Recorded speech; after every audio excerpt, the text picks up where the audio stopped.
এইবার আর খারাপ লাগবে না ছোট আম্মু, কারণ আমি 1 মাসের জন্য বাংলাদেশে এসেছি। আমার তো পড়াশোনা কমপ্লিট হয়েছে।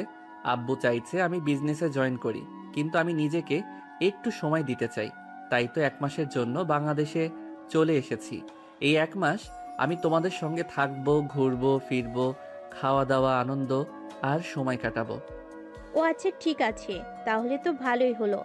আমি তো ভেবেছিলাম এবারও তুমি কয়েকদিন থেকে তারপর চলে যাবে, কিন্তু এবার যেহেতু অনেক দিনের ছুটি নিয়ে এসেছো, খুব ভালো করেছো। সবাই একসঙ্গে অনেক ভালো সময় কাটাবো। যাই হোক, তুমি আগে খাবারটা খাও। এই দেখো, আমি তোমার জন্য তোমার পছন্দের রান্না করেছি। নীল খাবার টেবিলে চোখ বুলিয়ে নিল। খাবার টেবিলে তার পছন্দের সব খাবারের আইটেম, চিংড়ির মালাইকারি, ইলিশ ভাজা, সেই সঙ্গে দেশি মুরগির রোস্ট এবং গরু মাংসের ভুনা। এইসব খাবার নীলের খুব পছন্দ। নীল খাবার খাওয়া শুরু করবে, তখনই হঠাৎ কোথা থেকে নেহা দৌড়ে আসলো আর নীলের গলা জড়িয়ে ধরে বলতে লাগলো, নীল ভাইয়ের দেশি মুরগির রোস্ট কিন্তু আমি রান্না করেছি, খেয়ে কিন্তু রিভিউ জানাবে। ওরে বাবা, এই পিচ্চি মেয়ে আবার দেখি রান্না বান্নাও শেখা শুরু করে দিয়েছে। তো ব্যাপারটা কি বলেন শুনি। আপনি কেন এখনই রান্নাঘরে যাচ্ছেন? ওমা, তোমাকে বিয়ে করলে তোমাকে রান্না করে খাওয়াতে হবে না? তুমি তো বাংলাদেশি খাবার অনেক পছন্দ করো, তাই তো বাংলাদেশি খাবার রান্না শিখছি। আমি বিয়ের পর প্রত্যেক দিন তোমাকে আমার হাতের রান্না খেতে হবে। আমি কখনোই তোমাকে বাইরের খাবার খেতে দেবো না।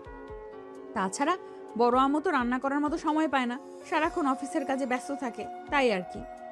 নেহা, এখন কিন্তু একদম বেশি বাড়াবাড়ি হয়ে যাচ্ছে। তুমি ইদানিং যা পাগলামো শুরু করেছো, তা কিন্তু একদমই সহ্য করার মতো নয়। চুপচাপ এখান থেকে চলে যাও। ছেলেটা এতদিন পর দেশে ফিরে এসেছে, তাকে শান্তি মতো দুটে খাবার খেতে দাও। আমি আবার কি করলাম? আমি কি ওর পাত থেকে খাবার খেয়ে নিয়েছি নাকি? আমি তো শুধু এটাই বলতে এলাম যে মুরগির রোস্ট আমি রান্না করেছি, আর খেয়ে রিভিউ জানাতে। আচ্ছা বাবা, ঠিক আছে, আগে আমাকে খাবারটা খেতে দে, কারণ খাবারের যা সুঘ্রাণ আসছে আমি নিজেকে আর সামলিয়ে রাখতে পারছি না। মন চাইছে সবগুলো খাবার একসঙ্গে আমার পেটের মধ্যে চালান করে দেই। এত তাড়াহুড়ো করার কিচ্ছু নেই বাবা, ধীরে সুস্থে খাবার খাও। সবগুলো খাবার তোমার জন্যই রান্না করা হয়েছে।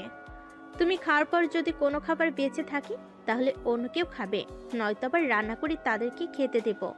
নীল তখন আর কোনো কথা না বলে খাবার খাওয়া শুরু করলো। অনেকদিন পর ছোট আম্মুর হাতের রান্না খাচ্ছে।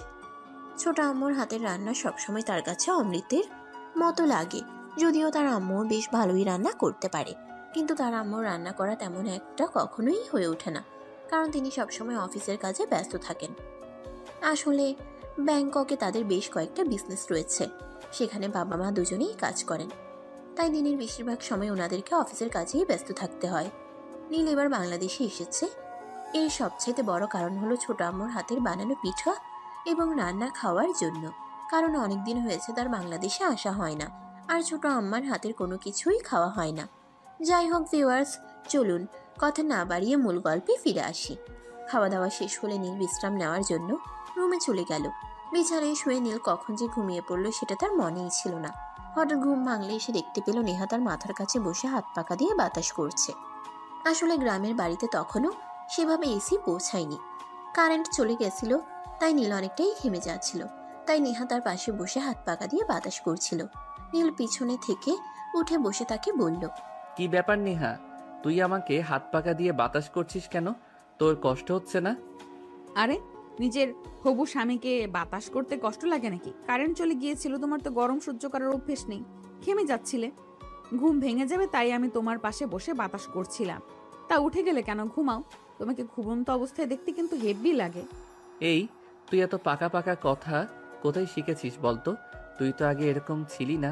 5 বছর আগে যখন বাংলাদেশে এসেছিলাম, তুই তো অনেক পিচ্চি আর কিউট কিউট কথা বলতি। তোকে সেই পিচ্চির মতোই তো দেখতে চাই, কিন্তু তুই এখন কেন এরকম বড়দের মতো কথা বলিস?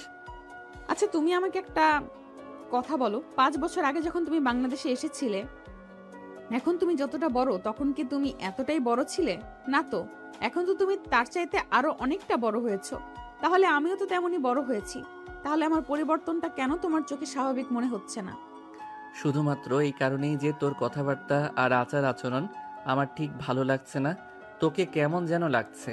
তোর কি হয়েছে বলতো? প্রেমে পড়েছিস নাকি? প্রেমে আবার নতুন করে কেন পড়তে যাব? আমি তো সেই কবেই তোমার প্রেমে পড়েছি। তোমার মতো হ্যান্ডসাম গুড লুকিং একটা ছেলে আমার বাড়িতে থাকতে আমি কেন অন্যের প্রেমে পড়তে যাব?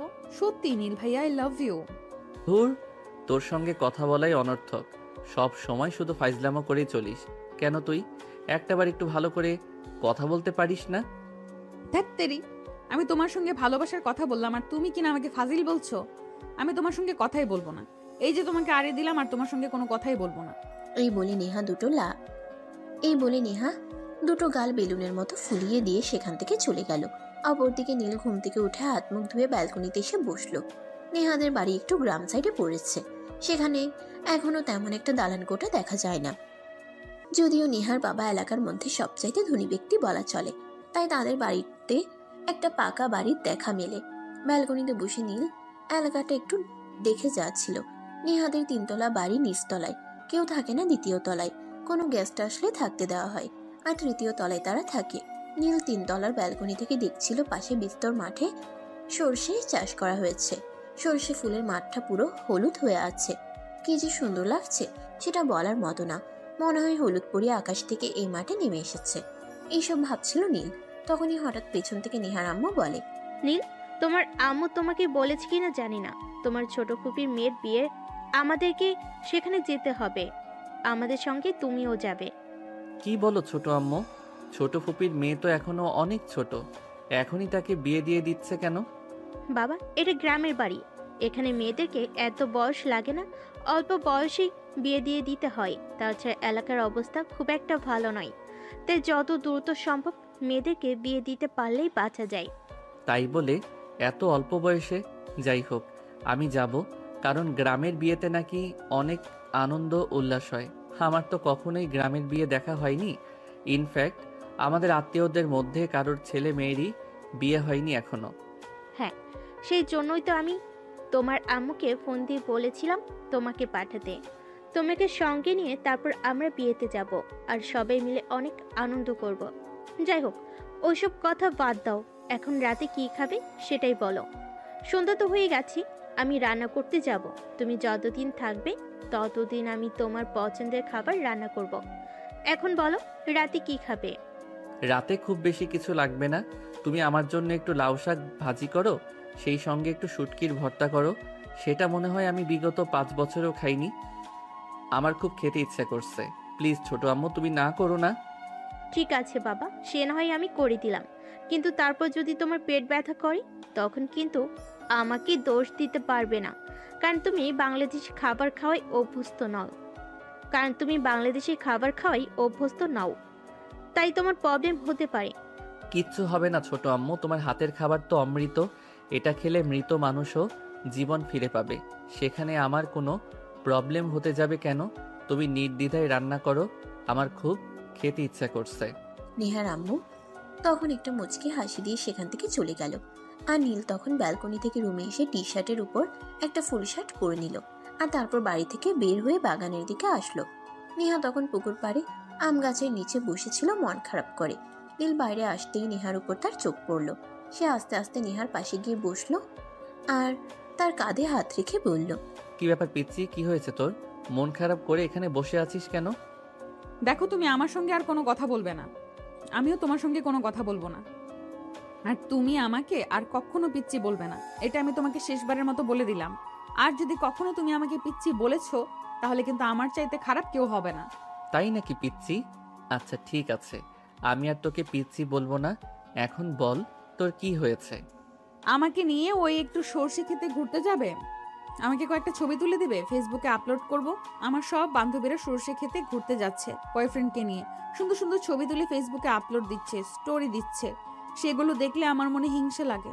আমার কেন একটা বয়ফ্রেন্ড নাই? কি বলিস? তোদের বয়সে প্রেম কি জিনিস জানতাম না, আর তোর বান্ধবীরা প্রেম করে বয়ফ্রেন্ডের সঙ্গে? কি যুগ আসলো সেটা বুঝতেই পারছি না। এখনকার যুগে নাকি ক্লাস 9-এ পড়া বাচ্চারাও প্রেম করে। আমরা তো এখনো প্রেম কি জিনিস সেভাবে বুঝে উঠিনি। হয়েছে, তোমাকে আর বুঝতেও হবে না। এখন তুমি আমাকে এটাই বলো, তুমি আমাকে এই সর্ষে ক্ষেতের এদিকে নিয়ে যাবে কি না? ঠিক আছে, নিয়ে যাব। চল তাহলে। আমারও ওইদিকে ঘুরতে যেতে ইচ্ছে করছিল, কিন্তু একা একা যেতে ইচ্ছে করছিল না। তাছাড়া এতদিন পর গ্রামে এসেছি, গ্রামের কেউ তো আমাকে সেভাবে চিনে না। আমি যদি সর্ষে খেতে ঢুকি আর সবাই যদি আমাকে চোর বলে মারপিট শুরু করে, তখন আমি কি করব? আচ্ছা ঠিক আছে, তুমি 5 মিনিট দাঁড়াও, আমি একটা ভালো ড্রেস পরে আসি। আচ্ছা তুমি কি শাড়ি পছন্দ করো? আমি তো ছেলে মানুষ, আমি শাড়ি পছন্দ করে কি করব? শাড়ি তো মেয়েরা পরে, এটা মেয়েদের পছন্দের বিষয়। আসলে আমি যেখানে থাকি সেখানে তো কেউ সেরকম শাড়ি পরে না। আমার আম্মু নিজেই শর্ট ড্রেস পরে, সেখানে শাড়ি পরলে মেয়েদের কেমন লাগে সেটা আমি জানবো কি করে? থাকতে কি তুমি সবসময় এভাবে ঘুরিয়ে পেঁচিয়ে কথা বলো কেন? আর কথার মেন টপিক পাল্টে দাও কেন? আমি তোমাকে জিজ্ঞেস করেছি শাড়ি পরা মেয়েদের তুমি পছন্দ করো কি না। ঠিক আছে, এত কিছু জানার তোমার কোনো প্রয়োজন নেই। তুমি এখানে ওয়েট করো, আমি 5 মিনিটের মধ্যে আসছি। আর একটা কথা, আমি এখানে আসার আগে কিন্তু তুমি এখান থেকে এক পাও নড়বে না। আমি যদি এখানে এসে তোমাকে দেখতে না পাই তাহলে কিন্তু তোমার খবর আছে, এটা আমি তোমাকে বলে দিলাম। এই বলে নেহা সেখান থেকে দৌড়ে সোজা বাসার ভেতরে চলে গেল। আর তারপর প্রায় আধ ঘন্টা পর শাড়ি পরে চুলগুলো খুলে দিয়ে ঠোঁটে হালকা করে লিপস্টিক লাগিয়ে চোখে একটু কাজল আর সেই সঙ্গে হাতে কিছু চুড়ি দিয়ে রেডি হয়ে নিচে নামছিল। এটা দেখেই তার আম্মু বলল, কি ব্যাপার নেহা, তুই কি কোথাও যাচ্ছিস নাকি? বিকাল তো হয়ে এলো, এখন গেলে তো ফিরতে সন্ধ্যা হয়ে যাবে। কোথাও যাচ্ছি না, এই তো নীল ভাইয়াকে নিয়ে সামনেই সর্ষে ক্ষেতের এদিকে যাচ্ছি কয়েকটা ছবি তুলবো বলে। আচ্ছা আম্মু, তুমি আমাকে এটা বলো, শাড়িতে আমাকে কেমন লাগছে? মাশাআল্লাহ, এই হলুদ রঙের শাড়িতে আমার মেয়েটাকে একদম হলুদ পরীর মতো লাগছে। সর্ষে খেতে ছবি তুলতে গেলে সর্ষে ফুলের সঙ্গে তো একদমই মিশে যাবি, তখন তো আর তোকে খুঁজেই পাবো না। তুমি যে কি বলো না, নীল ভাইয়া আছে না, সে আমাকে খুঁজে নিয়ে আসবে। আচ্ছা আম্মু, নীল ভাইয়াকে তোমার মেয়ের জামাই হিসেবে তোমার কেমন লাগে? দেখ নেহা, সবসময় কিন্তু ফাজলামো ভালো লাগে না। নীল তোর ভাই হয়, ভাইকে কখনো জামাই বানাতে হয় না। এখন চুপচাপ যেটা করতে যাচ্ছিস সেটা করতে যা, তা না হলে কিন্তু আমি তোকে বাসা থেকে বের হতে দেব না, কথাটা মনে রাখিস। তুমিও না আমার মনের কথা বুঝলে না। আমি সত্যি নীল ভাইয়াকে ভালোবাসি আর তাকে বিয়ে করতে চাই। দেখো না, আমার বান্ধবীদের 4-5টা বয়ফ্রেন্ড থাকা সত্ত্বেও আমি কোনো ছেলের সঙ্গে প্রেম করছি না, শুধুমাত্র নীল ভাইকে ভালোবাসি আর নিজের করে পেতে চাই বলে। নেহা, আমি বলছি এখন কিন্তু খুব বেশি বাড়াবাড়ি হয়ে যাচ্ছে তোর। যদি বাইরে যাওয়ার ইচ্ছে থাকে যেতে পারিস, তা না হলে কিন্তু আমি তোর বাইরে যাওয়া একেবারেই বন্ধ করে দেব, কারণ তুমি এখন বেশি বেড়ে গেছো। নেহা তখন তার আম্মুর কথার কোনো উত্তর না দিয়ে চুপচাপ বাইরে চলে আসলো। কারণ সে খুব ভালো করেই জানে এখন যদি সে তার আম্মুর সঙ্গে তর্কাতর্কি করতে চায় তাহলে হয়তো তার আম্মু তাকে আর বাসা থেকে বের হতে দেবে না। তখন আর সর্ষে খেতে গিয়ে ছবি তোলা তার হবে না। নেহা বাইরে এসে দেখতে পেল নীল পুকুর পাড়ে খাটের উপরে বসে আছে। নেহাকে দেখতে পেয়ে নীল বলল, কি রে, তুই না বললি 5 মিনিটে চলে আসবি? তোর এতক্ষণে 5 মিনিট হলো? আমার তো মনে হচ্ছিল তুই হয়তো আমাকে এখানে বসিয়ে রেখে রুমে গিয়ে ঘুমিয়ে পড়েছিস, তাই আর আসছিস না। আমি তো ভাবছিলাম এখন বাড়ির ভিতরে চলে যাব। ফালতু কথা বাদ দিয়ে আমাকে এটা বলো, হলুদ শাড়িতে আমাকে কেমন লাগছে? একদম বাজে লাগছে, একদম পেতনির মতো লাগছে। এই সাজে তোকে একটুও মানায়নি। তুই সিম্পলি অনেক সুন্দর, তোকে মেকআপ আর সাজগোজ ছাড়াই খুব ভালো লাগে দেখতে। হ্যাঁ, আমি কিন্তু একদম কান্না করে দিব বলে দিলাম। আমি এত কষ্ট করে তোমার জন্য সাজুগুজু করে আসলাম আর তুমি আমাকে বলছো আমাকে পেতনির মতো লাগছে? এই তুই না বললি তুই সর্ষে খেতে গিয়ে ছবি তুলবি, তাই সাজুগুজু করতে গেছিস? এখন আবার আমাকে কেন দোষারোপ করছিস? কেন এটা বলছিস যে তুই আমার জন্য সাজুগুজু করতে গেছিস? তোমাকে অত কিছু বুঝতে হবে না, এখন চলো আমার সঙ্গে, তা না হলে সন্ধ্যা হয়ে যাবে, তখন আর ভালো ছবি উঠাতে পারবো না। তাড়াতাড়ি চলো। এই বলে নীল আর নেহা দুজনেই হাঁটা শুরু করলো। নেহা যখন সেখানে এসে পৌঁছালো দেখতে পেল গ্রামেরই তার এক বান্ধবী সেখানে ঘুরতে এসেছে। নেহাকে দেখেই বলল, যেখান থেকে জুটাই না কেন সেই সব কথা তোমাকে জানতে হবে না। আর একটা কথা শুনে রাখো, এটা কিন্তু একান্তই আমার। এই মালটার দিকে নজর দিবে না, তাহলে কিন্তু চোখ তুলে মার্বেল বসিয়ে দেবো বলে দিলাম। এটা আমার বড় চাচার ছেলে, ব্যাংককে থাকতো, সেখান থেকে এসেছে। আর এটাই আমার হবু হাজবেন্ড, একেই আমি বিয়ে করব। হয়েছে হয়েছে আর বলতে হবে না, আমি খুব ভালো করে জানি আমার মালটা একদম অর্গানিক। আর একটা কথা বলে দিচ্ছি, নিজেও সাবধান থাকবি আর আশপাশে যারা আছে সবাইকে সাবধান রাখবি, আমার মালটার দিকে যেন কেউ নজর না দেয়। দুই বান্ধবীর কথোপকথন এতক্ষণ নীল দাঁড়িয়ে দাঁড়িয়ে শুনছিল।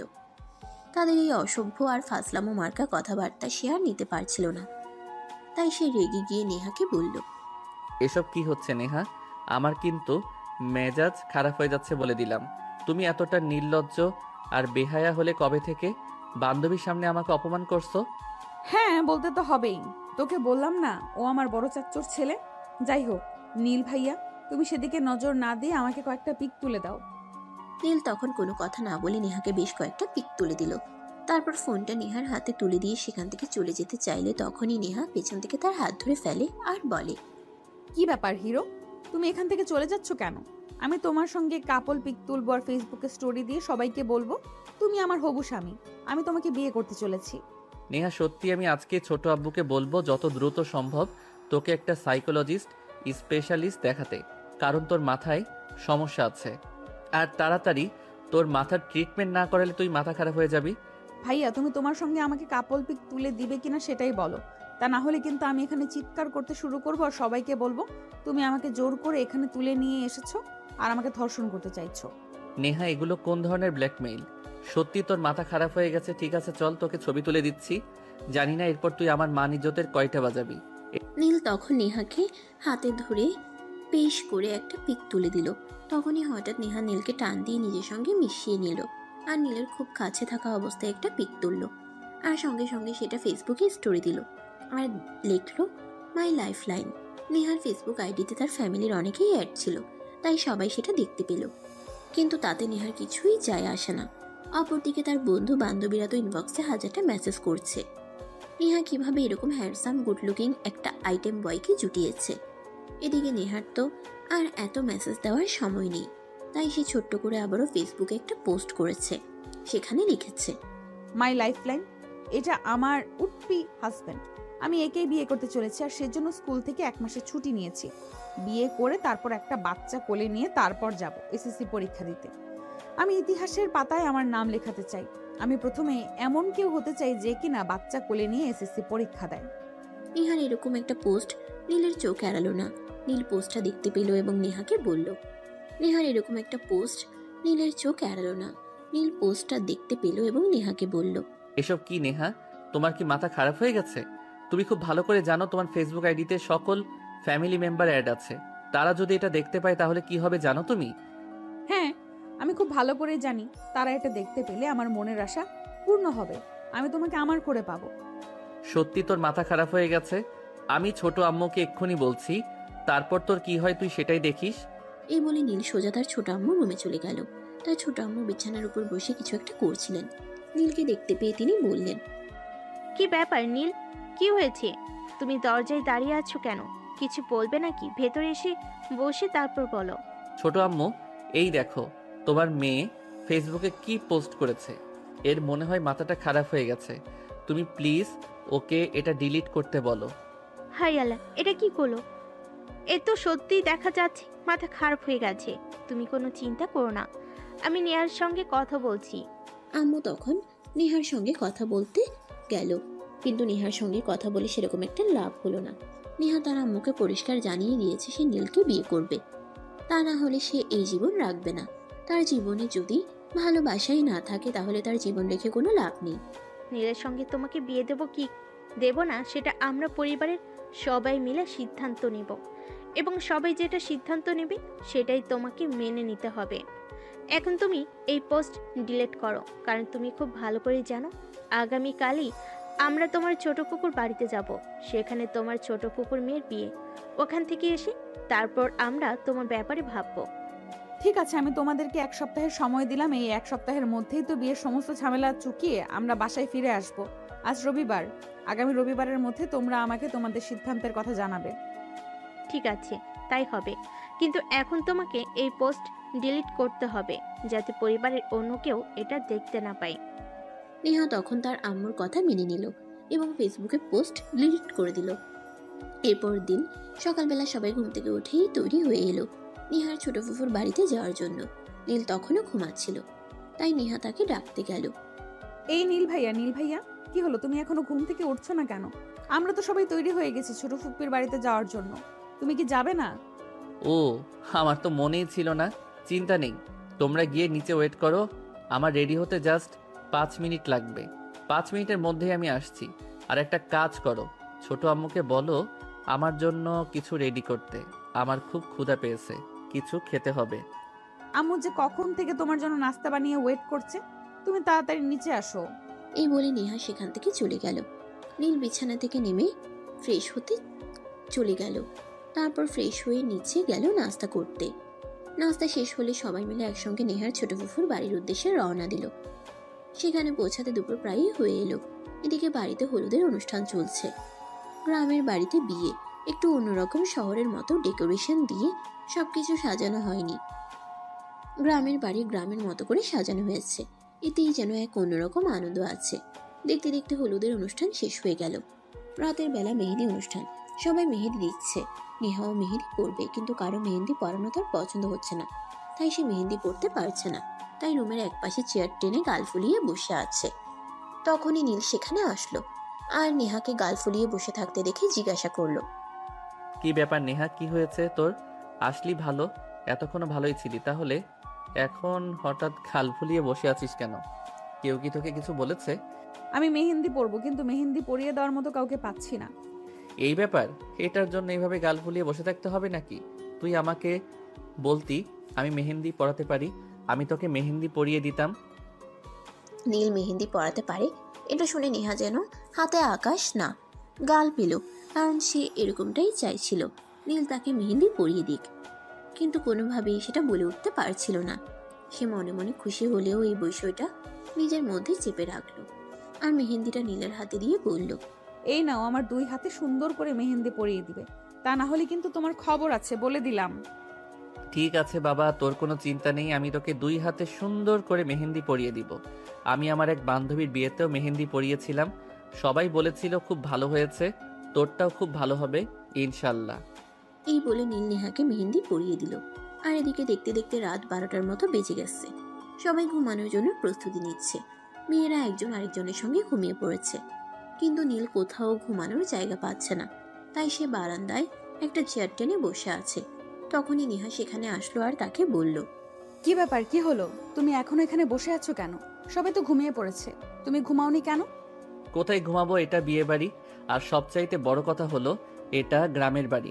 এখানে অনেক মেহমান আছে, সবাই নিজেদের মতো করে বিছানা গুছিয়ে ঘুমিয়ে পড়েছে, কেউ কেউ বা ফ্লোরেও ঘুমিয়েছে।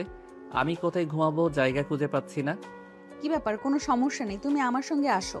ছোট ফুপি খুব ভালো করেই জানে আমি আমার রুমে কারোর সঙ্গে শেয়ার করি না, তাই ছোট ফুপি আমার জন্য তার রুমটা ছেড়ে দিয়েছে। আমি ওই রুমে ঘুমাবো, তুমিও আমার সঙ্গে ঘুমাবে। তোর কি মাথা খারাপ হয়ে গেছে? এটা বাংলাদেশ, তার উপর আবার গ্রামের বাড়ি। এখানে আমি যদি তোর সঙ্গে এক রুমে ঘুমাই তাহলে সবাই নানা কথা বলবে। তুই রুমে গিয়ে ঘুমিয়ে পড়, আমাকে নিয়ে তোর কোনো চিন্তা করতে হবে না, আমি এখানেই কাটিয়ে দিতে পারবো রাতটা। তুই রুমে চলে যা আর ঘুমিয়ে পড়। কিন্তু নেহা এখান থেকে যাবে না, সে নীলকে সঙ্গে নিয়ে যাবে। তাই সে নীলের হাত ধরে টানাটানি করছিল। আর তখনই নেহার আম্মু সেখানে আসলো, হাত টানাটানি করতে দেখে জিজ্ঞাসা করলো, কি ব্যাপার, কি হয়েছে? তোরা দুজনে এভাবে হাত ধরে টানাটানি করছিস কেন? নেহা তখন তার আম্মুকে সবটা খুলে বলল। সবকিছু শুনে তার আম্মু বলল, ও, এই ব্যাপার। হ্যাঁ নীল, তুমি এক কাজ করো, নেহার সঙ্গে ওই রুমে গিয়ে ঘুমিয়ে পড়ো। আমরা সবাই রাতে ঘুমাবো না, অনেক কাজ আছে, আমাদের কাজ করতে হবে। তুমি তো না ঘুমিয়ে থাকতে পারবে না, তুমি নেহার সঙ্গে ওই রুমে গিয়ে শুয়ে পড়ো। ঠিক আছে ছোট আম্মু, তুমি যখন বলছো যাচ্ছি, কিন্তু গ্রামের বাড়িতে তাই একটু লজ্জা পাচ্ছিলাম, মানুষ দেখলে কি না কি বলে ফেলে তাই। কেউ কিচ্ছু বলবে না, তুমি আছো তো আমার সঙ্গে। এটা আমার ফুফুর বাড়ির, এখানে কারো সাহস হবে না আমাদের ব্যাপারে কোনো কথা বলতে। এই বলে নেহা নীলকে নিয়ে রুমে চলে গেল আর দুজনেই ঘুমিয়ে পড়লো। দুজনেই বিছানার 2 পাশে শুয়ে আছে আর মাঝখানে একটা কোল বালিশ। কিন্তু প্রবলেম হলো একটাই, কম্বল। আসলে বিয়ে বাড়ি তো, এখানে সেভাবে সবকিছু অ্যারেঞ্জ করা যায়নি, তাই নেহাকে একটাই কম্বল দেওয়া হয়েছিল। আর এই একটা কম্বল নিয়েই দুজনে শুয়ে আছে। নীলের চোখে ঘুম আসছিল না, জীবনে এই প্রথমবার সেই কারোর সাথে বেড শেয়ার করেছে। মনে মনে ভাবছিল যদি ঘুমিয়ে যায় আর আমার হাত পা নেহার উপর উঠে যায় তখন কি হবে। জীবনে তো কোনোদিন কাউকে সঙ্গে নিয়ে ঘুমায়নি। এইসব চিন্তা করতে করতেই নীল কখন ঘুমিয়ে পড়লো সেটা তার মনে নেই। ভোর রাত্রিরে যখন নীলের ঘুম ভাঙলো তখন সে দেখতে পেল নেহা তাকে জড়িয়ে ধরে ঘুমিয়ে আছে। সে নেহাকে নিজের থেকে ছাড়ানোর চেষ্টা করছিল, কিন্তু নেহা তাকে আরো শক্ত করে জড়িয়ে ধরে ঘুমিয়ে পড়লো। ঘুমন্ত অবস্থায় নেহাকে দেখতে অনেক সুন্দর লাগছিল, তাই নীল আর নেহাকে জাগানোর চেষ্টা করলো না। এভাবেই ঘুমের ভান করে শুয়ে রইল। সকাল 8টার দিকে নেহার ঘুম ভাঙল। চোখ মেলে তাকিয়ে দেখতে পেল সে নীলের বুকের উপরে শুয়ে আছে। তখনই সে নীলের নাকে আস্তে করে চাপ দিল, আর নীল তখনই চোখ মেলে তাকালো। আজ না অনেক সুন্দর একটা ঘুম হয়েছে। জীবনে প্রথমবার মনে হয় অনেক শান্তিতে একটা ঘুম দিয়েছি। আগে তুই আমার বুকের উপর থেকে নাম, তারপর আমি তোর কথা শুনছি। এমন করছো কেন আমার সঙ্গে? এখানে তো তুমি আর আমি ছাড়া কেউ নেই, আমাদের কেউ দেখতে পাবে না। তাহলে এমন করার কি আছে? তুই আগে আমার বুকের উপর থেকে নাম বলছি। আমার নিঃশ্বাস নিতে কষ্ট হচ্ছে। পুরো আটার বস্তা একটা আমার উপর শুয়ে আছে। তুমি আমাকে আটার বস্তা বললে? আমি নামবো না তোমার উপর থেকে। আমার ওজন মাত্র 40 কেজি, আর তুমি আমাকে আটার বস্তা বলতে পারলে? এখনই তুমি আমাকে এইসব কথা বলো। বিয়ের পর তুমি আমার সঙ্গে কি করবে? এই, তোকে আমি বিয়ে করবো এটা কি আমি কখনো তোকে বলেছি? তাহলে তুই কেন বারবার এই কথা বলছিস? তোকে তো আমি বিয়ে করছি না, তাহলে এত চিন্তার কি আছে? তোমাকে বিয়ে করতে হবে না, আমি নিজেই তোমাকে বিয়ে করব। পৃথিবীর ইতিহাস পাল্টে দেব। এতদিন পর্যন্ত ছেলেরা মেয়েদের বিয়ে করত, আর এখন আমি একটা মেয়ে হয়ে তোমাকে বিয়ে করব। তুই আমার বুকের উপর থেকে নামবি নাকি নামবি না সেটাই বল। আমার কিন্তু দম বন্ধ হয়ে আসছে। আমি কিন্তু এখন তোকে ধাক্কা দিয়ে ফেলে দিব বলে দিলাম। নেহা তখন আর কোনো উপায়ান্তর না পেয়ে নীলের উপর থেকে নেমে পড়ল। নেহা নীলের বুকের উপর থেকে নেমে যেতেই নীল বিছানা ছেড়ে উঠল আর নেহাকে বলল, তোর সঙ্গে এক রুমে ঘুমানোর সিদ্ধান্ত নেওয়াটাই আমার জীবনের সবচাইতে বড় ভুল ছিল। তবে একটা কথা বলে দিচ্ছি, আজ যে তুই আমাকে জড়িয়ে ধরে ঘুমিয়েছিস, এটা যদি কাউকে বলবি তাহলে কিন্তু তোর মুখ ভেঙে ফেলবো বলে দিলাম। ঠিক আছে, সেটা সময় হলে দেখা যাবে তুমি কি করতে পারো আর না পারো। এখন যাও, তাড়াতাড়ি ফ্রেশ হয়ে রেডি হয়ে নাও। একটু পরেই বিয়ে বাড়ির কার্যক্রম শুরু হয়ে যাবে, আর বাড়িতে তো অনেক মানুষ, তখন কিন্তু আর ফ্রি হওয়ার চান্স পাবে না। এই বলে নেহা সেখান থেকে চলে গেল। নীল নিজের কাপড় চোপড় নিয়ে ফ্রেশ হয়ে এসে রেডি হয়ে নিল। দুপুর 12টা নাগাদ বরযাত্রী চলে আসলো। মেয়েরা বরযাত্রীকে বরণ করতে গেল, আর তখন সেখানে হট্টগোল বেঁধে গেল। মেয়েদের ডিমান্ড 10,000 টাকা, কিন্তু ছেলেপক্ষ তা দেবে না। এটা নিয়েই অনেকক্ষণ ঝামেলা হয়। তারপর অবশেষে ছেলেপক্ষ জোর করেই ভিতরে প্রবেশ করে। এদিকে নীল দূরে দাঁড়িয়ে এইসব কর্মকাণ্ড দেখছিল। তখনই হঠাৎ নেহার চোখ পড়ল নীলের উপর। নীলকে আজ অন্যরকম সুন্দর লাগছে। সে পাঞ্জাবি পরেছে। এই প্রথমবার নীলকে পাঞ্জাবিতে দেখছে নেহা। সেজন্য আবারও নতুন করে নীলের প্রেমে পড়ে যাচ্ছে। তাই সে সেখানে দাঁড়িয়ে না থেকে দৌড়ে নীলের কাছে চলে আসলো আর বলল, পাঞ্জাবিতে কিন্তু সত্যি তোমাকে অন্যরকম সুন্দর লাগছে। আমি আরো একবার নতুন করে তোমার প্রেমে পড়ে যাচ্ছি। ওই যে পাশে একটা বিশাল পুকুর আছে, ওখানে পড়তে পারলে তোর গোসলটা হয়ে যেতে পারতো। তুমি না একদম আনরোম্যান্টিক। কোথায় আমি তোমার সঙ্গে একটু কথা বলতে আসলাম, তুমি একটু রোম্যান্টিক করে কথা বলবে, আর তা না করে তুমি আমাকে উল্টো পুকুরে পড়তে বলছো। ধ্যাত্তেরি, তোমার সঙ্গে আর কথাই বলবো না। এটাই সবচাইতে ভালো হবে। আর তুই যদি আমার সঙ্গে এইসব ফাইজলামো মার্কা কথাবার্তা না বলিস, তাহলে আমি সবচাইতে বেশি খুশি হব। আর হ্যাঁ, তোর চুলগুলো খুলে রাখ। চুল খুলে রাখলে কিন্তু তোকে দারুণ লাগে। এই প্রথমবার নীল নেহার একটু প্রশংসা করেছে। এটাতে নেহা অনেক বেশি খুশি হয়েছে, আর অনেকটা লজ্জাও পেয়েছে। তাই সে সেখান থেকে দৌড়ে চলে গেল, আর রুমে গিয়ে চুলগুলো খুলে আশ্রিয়ে তারপর বের হলো। সত্যিই মেয়েদেরকে খোলা চুলে অনেক সুন্দর লাগে। তাছাড়া নেহার চুলগুলো কোমর ছাড়িয়ে পড়ছিল, এতে নেহাকে আরো বেশি সুন্দর লাগছিল। এদিকে দেখতে দেখতে বিয়ের কাজকর্ম শেষ হয়ে গেল। এবার নেহাদের বাড়িতে ফেরার পালা। বিয়ে বাড়ি থেকে সবাই বিদায় নিয়ে রওনা হলো বাড়ি যাওয়ার উদ্দেশ্যে। কিন্তু গাড়িতে জায়গা হচ্ছিল না। তাই নেহার আম্মু নেহা আর নীলকে বলল, নীল, তুমি নেহাকে নিয়ে বাসে করে চলে আসো। গাড়িতে তো জায়গা হচ্ছে না। এখন তো আমাদের সঙ্গে দুজন এখান থেকে যাচ্ছে। তাই ছোট আম্মু, নেহা তোমাদের সঙ্গে নিয়ে যেতে পারলে একটু বেশি ভালো হতো। আমি ছেলে মানুষ, যে কোনো একটা গাড়িতে করে চলে আসতে পারতাম, কিন্তু নেহার তো বাসে যাতায়াতের অভ্যাস নেই। সমস্যা নাই, কোনো প্রবলেম হবে না। আমি তোমার সঙ্গে বাসে করে যেতে পারবো। প্রয়োজন হলে ফার্মেসি থেকে একটা বমির ট্যাবলেট কিনে খেয়ে নেব, তাহলেই কোনো প্রবলেম হবে না। নীল তখন আর কোনো কথা বলার ইস্যু খুঁজে পেল না। তাই সে নেহাকে নিয়ে বাস স্ট্যান্ডের উদ্দেশ্যে রওনা দিল। একটা রিকশায় করে নেহা তার হাতটা ধরে আছে আর বলছে, প্রথমবার তোমাকে একা পেলাম, এই সুযোগটা হাতছাড়া করি কি করে বলো? আচ্ছা, একটা কাজ করো, ওই যে ফার্মেসি, ওখান থেকে আগে একটা বমির ট্যাবলেট কিনে নাও। মামা, রিক্সাটা একটু দাঁড় করান, আমি একটা ট্যাবলেট নিয়ে আসি। অতঃপর ট্যাবলেট নিয়ে দুজনে রিকশা করে বাস স্ট্যান্ডে পৌঁছে গেল আর বাসের টিকিট কেটে বাসে উঠে পড়ল। নীল আর নেহা দুজন এই পাশাপাশি সিটে বসে আছে। বাসে উঠতেই হঠাৎ করেই নেহার কোথা থেকে যেন রাজ্যের ঘুম চলে আসলো। সে নীলের কাঁধে মাথা রেখে ঘুমিয়ে পড়ল। নীল অনেকবার তাকে জাগানোর চেষ্টা করছিল, কিন্তু নেহা এতটাই ঘুমিয়ে পড়ছিল যে সে এসবের কোনো তোয়াক্কা করলো না। এদিকে নীলও আর তাকে জাগানোর চেষ্টা করে না। নেহাকে ঘুমন্ত অবস্থায় কিন্তু দেখতে একদম ছোট বাচ্চাদের মতো লাগে, আরো অনেক কিউট লাগে। তাছাড়া তার চুলগুলো খোলা ছিল। জানালা দিয়ে আসা বাতাসে নেহার চুলগুলো তার মুখের উপর ছিটিয়ে পড়ছিল। নীল বারবার তার চুলগুলো সরিয়ে দিচ্ছিল, কিন্তু বাতাস কি আর সেটা মানে? বাতাসে বারবার চুলগুলো তার মুখের উপর এসে পড়তে লাগলো। তখন নীল নেহাকে নিজের কোলের উপরে শুয়ে দিল। প্রায় 2 ঘন্টা পর নেহার ঘুম ভাঙলো, আর সে নিজেকে নীলের কোলের উপরে দেখতে পেয়ে বলল, তুমি না আমায় ভালোবাসো, তাহলে আমি ঘুমিয়ে পড়াতে তুমি আমাকে তোমার কোলে নিয়েছো কেন? না মানে তোর মাথা বারবার জানালার সঙ্গে ধাক্কা লাগছিল, যদি ব্যথা পেতি তাই তো আমি এটা করলাম। হয়েছে, আর কথা ঘুরোতে হবে না। আমি ভালোভাবেই বুঝতে পেরেছি আমি ঘুমিয়ে পড়েছিলাম, তাই তুমি তোমার কোলে আমাকে নিয়ে আদর করছিলে, তাই না? দেখ, মাথা খারাপ একটা। আমি কেন তোকে আদর করতে যাব? তুই কি ছোট বাচ্চা নাকি? এই যে আমি তোমার হবু বউ, আজকে সবাই বাড়িতে গিয়ে তোমার আর আমার বিয়ের বিষয়ে সিদ্ধান্ত নেবে, এটা ভাবতেই তোমার মনে T20 ফাইনাল ম্যাচ খেলছে, তাই না? ধুর, কোথা থেকে যে আসে এসব আবালের দল। আমি তোর চাইতে বয়সে কতটা বড় সেটা তুই জানিস।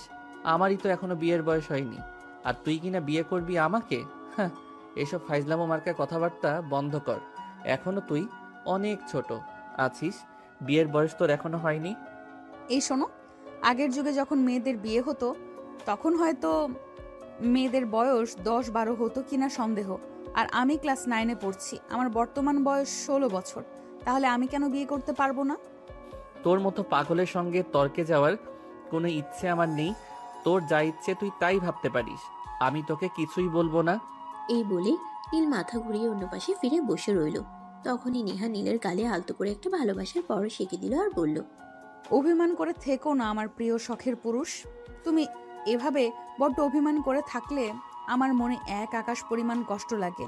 প্লিজ কষ্ট দিও না আমায়।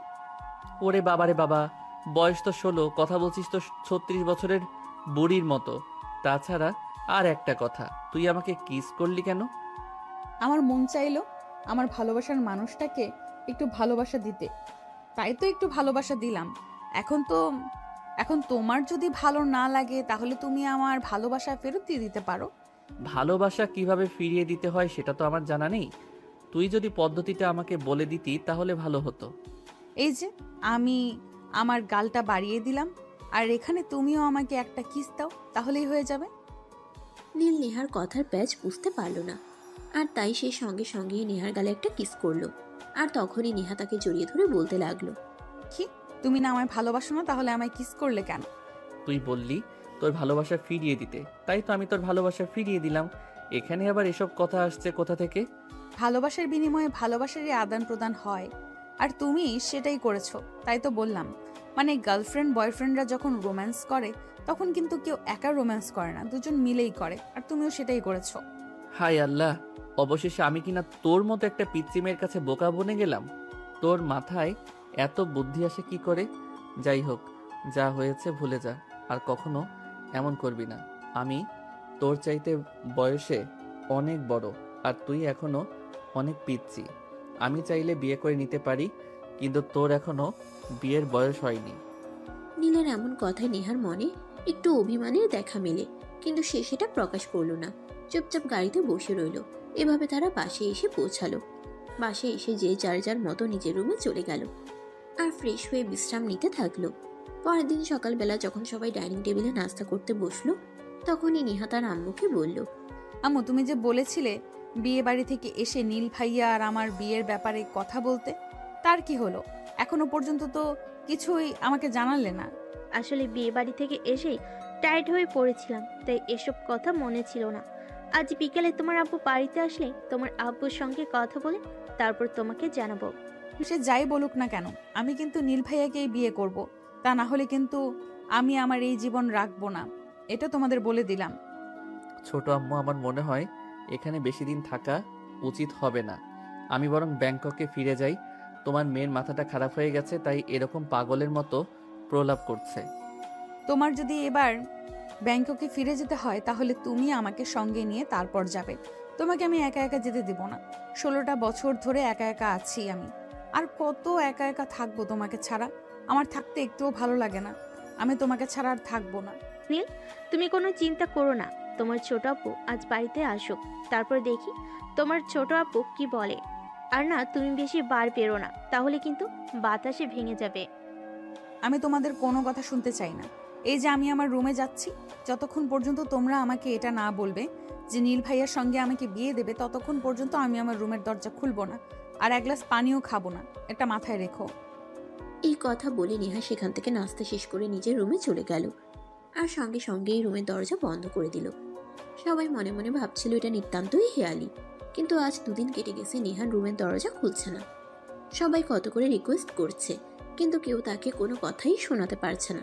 তার একটাই কথা, আমি স্কুলের স্যারের কাছ থেকে 1 মাসের ছুটি এনেছি নীল ভাইয়াকে বিয়ে করব বলে। আর এখন যদি আমি বিয়ে করতে না পারি, তাহলে কি আমার মান ইজ্জত বলতে কোনো কিছু থাকবে? আমি মানুষের সামনে মুখ দেখাবো কি করে?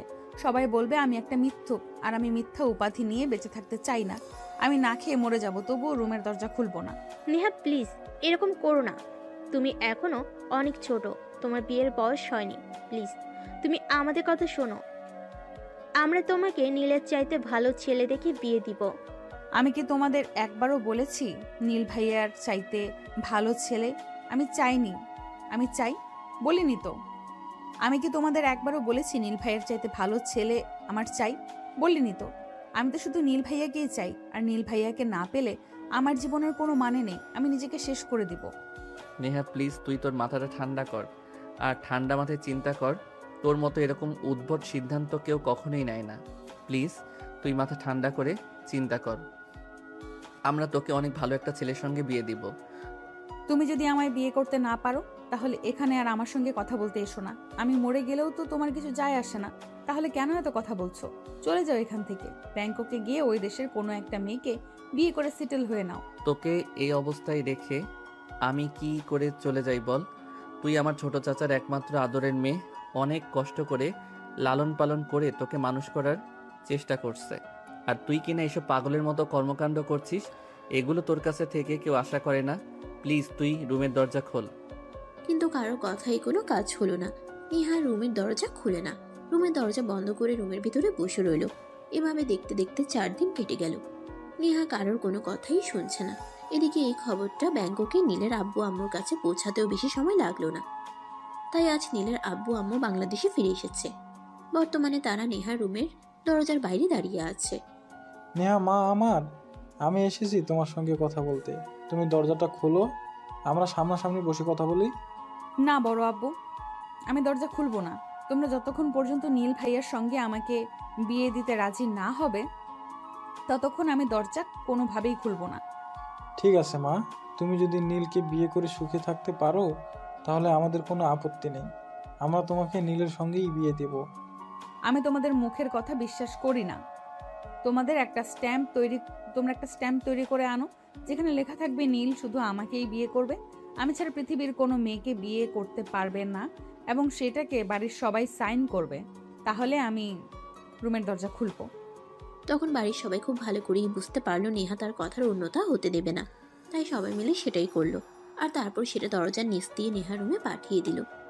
নেহা সেটা হাতে পেয়ে দরজা খুললো, আর তখনই নীলকে সবার সামনেই জড়িয়ে ধরে বলল, সেই ছোট্ট থেকে তোমাকে আমার মনের মধ্যে পুষে রেখেছি। যদি তোমাকে না পাই, তাহলে এই জীবন রেখে আমার কোনো লাভ নেই। সেই ছোট্ট থেকে তোমাকে আমার মনের মধ্যে পুষিয়ে রেখেছি। যদি তোমাকে না পাই, তাহলে এই জীবন থেকে আমার কোনো লাভ নেই। নেহা, সবাই রাজি হলেও আমি তোকে বিয়ে করতে পারবো না, কারণ তুই আমার চাইতে বয়সে অনেক ছোট। আর একটা কথা এখানে উপস্থিত সবাইকে বলছি, চুম্বকের কাছে যখন লোহাকে রাখা হয়, তখন কিন্তু চুম্বক লোহাকে আকর্ষণ করে। তারপর আমি কি বোঝাতে চাইছি বাকিটা আশা করি সবার মাঝে আর বলার দরকার নেই। আমি আজকে ব্যাংকক চলে যাচ্ছি, তোমাদের যা ইচ্ছা তোমরা তাই করো। এই বলে নীল সেখান থেকে সোজা নিজের রুমে চলে গেল, আর নিজের কাপড় চোপড় গুছিয়ে বাসা থেকে বের হয়ে যাচ্ছিল। এমন সময় নেহা পেছন থেকে বলল, আমার ভালোবাসা যদি সত্যি হয়, তাহলে আজ না হোক কাল তোমাকে ফিরে আসতেই হবে। আমার ভালোবাসার মর্যাদা তোমায় দিতেই হবে। তবে জানি না আমি বেঁচে থাকতে সেই দিনটা তোমার জীবনে আসবে কিনা। যদি আমি মরে যাই, তাহলে কিন্তু সারা জীবন তোমাকে ভালোবাসার জন্য আফসোস করতে হবে, কারণ সত্যিকারের ভালোবাসা সবার কপালে জোটে না। তোর ভালোবাসা তুই তোর কাছেই রাখ। এত ভালোবাসা আমার জীবনে প্রয়োজন নেই। এইটুকু পিচ্ছি একটা মেয়ে, কি বুঝিস তুই ভালোবাসার? আমি চলে যাচ্ছি। এই বলে নীল সেখানে আর এক মুহূর্ত দেরি না করে সোজা ঢাকা এয়ারপোর্টে চলে আসে, আর সেখান থেকে সোজা ব্যাংকক। অপরদিকে নেহা নীলের চলে যাওয়ার পর থেকে খাওয়া দাওয়া বন্ধ করে দিয়ে রুমে বসে আছে। কেউ তাকে কোনো কথাই শোনাতে পারছে না। সবাই তাকে কত রিকোয়েস্ট করছে একটু খাবার খাওয়ার জন্য, কিন্তু সে কারোর কোনো কথাই শুনছে না। যাই কিছু হয়ে যাক না কেন, সে তার ভালোবাসার মানুষটাকে ফিরে পেতে চায়। সবাই যখন নেহাকে কোনোভাবেই বুঝে উঠতে পারলো না, তখন নীলের আব্বু নীলিকে ফোন দিল। কি ব্যাপার আব্বু, তোমরা এখনো আসলে না কেন? 3 দিন কেটে গেল। অফিসের দেখাশোনা কে করবে? আমি অফিসে যাইনি। তোমাকে অফিসে যেতে হবে না, আমি ম্যানেজারকে সব কিছু বুঝিয়ে বলে এসেছি। তুমি আজকে বাংলাদেশে চলে আসো। তুমি নেহাকে বিয়ে করবে, আর এটা তোমার বাবার আদেশ। আব্বু, এই মেয়েটার সঙ্গে তোমার কি মাথা খারাপ হয়ে গেছে? তোমার মুখে আসছে যায় তাই বলে যাচ্ছ। অন্য কেউ না জানুক, তুমি আর আম্মু দুজনই জানো আমি একটা মেয়েকে পছন্দ করি। আমি ওই মেয়েটাকে বিয়ে করব। আমি এইটুকু পিচ্ছি একটা মেয়েকে কোনোভাবেই বিয়ে করতে পারবো না। দেখো, জীবনে আমরা তাকে ভালোবাসি, সেটাই ইম্পর্টেন্ট নয়। কে আমাদেরকে ভালোবাসে সেটাই আমাদের লাইফে সবচেয়ে বেশি ইম্পর্টেন্ট। তাই তুমি নেহাকেই বিয়ে করবে, অন্য কাউকে নয়। নীল তখন তার আব্বুর কথার কোনো উত্তর না দিয়ে ফোনটা কেটে দিল, আর তখনই বাসা থেকে বের হয়ে তার পছন্দের মেয়েটার সঙ্গে দেখা করতে গেল। রিমি, আমি তোমাকে ভালোবাসি এই কথাটা এতদিন তোমাকে বলতে পারিনি, কিন্তু এখন বর্তমানে আমার ফ্যামিলির অবস্থা খুবই খারাপ যাচ্ছে। একটা সমস্যায় পড়েছি, তাই তোমাকে এই কথাটা বলতে হলো। আমি তোমাকে বিয়ে করতে চাই। এখন তোমার কি মত সেটা আমাকে বলো। দেখুন, তোমার মতো ধনী, হ্যান্ডসাম, ঘটি লুকিং আর ভালো একটা ছেলেকে বিয়ে করতে আমার কোনো আপত্তি নেই। তবে আমার ফ্যামিলির সঙ্গে আমাকে কথা বলতে হবে, কারণ আমি আমার ফ্যামিলির বিরুদ্ধে গিয়ে কিছুই করতে চাই না। যা করব সব ফ্যামিলিকে নিয়ে। ঠিক আছে, চলো, আমিও তোমার সঙ্গে যাব। তোমার আব্বু আম্মুর সঙ্গে আমি নিজেই কথা বলবো। নীল রিমিকে নিয়ে তার বাসায় চলে আসলো রিমির আব্বু আম্মুর সঙ্গে কথা বলার জন্য। রিমির আব্বু নীলের সঙ্গে কথা বলতে আসলো আর বলল, দেখো, তুমি খুব ভালো করে জানো যে আমরা বাংলাদেশে আমাদেরও কিছু রিচুয়াল আছে। আমি তোমার বাবার সঙ্গে কথা বলতে চাই। তোমার বাবার অনুমতি ছাড়া আমি তোমার সঙ্গে আমার মেয়েকে বিয়ে দিব না। রিমির বাবার এমন কথাই নীল সেখানে বসে থেকে তার আব্বুকে ফোন দিল আর সবকিছু খুলে বলল। সবকিছু শুনে তার আব্বু বলল, তুমি যদি আমার কথা না শুনতে পারো, তাহলে আমি কেন তোমার কথা শুনবো? এইদিকে আমার ভাইয়ের মেয়ে তোমার জন্য নিজেকে শেষ করে দিচ্ছে, সেটা তোমার চোখে পড়ছে না? আর তুমি অন্য একটা মেয়েকে ভালোবেসে বিয়ে করতে চাইবে, এটা আমি মেনে নিব? আমি এতটা মহান হতে পারিনি। তোমার যা ইচ্ছে তুমি তাই করতে পারো, আমি তোমার পাশে নেই।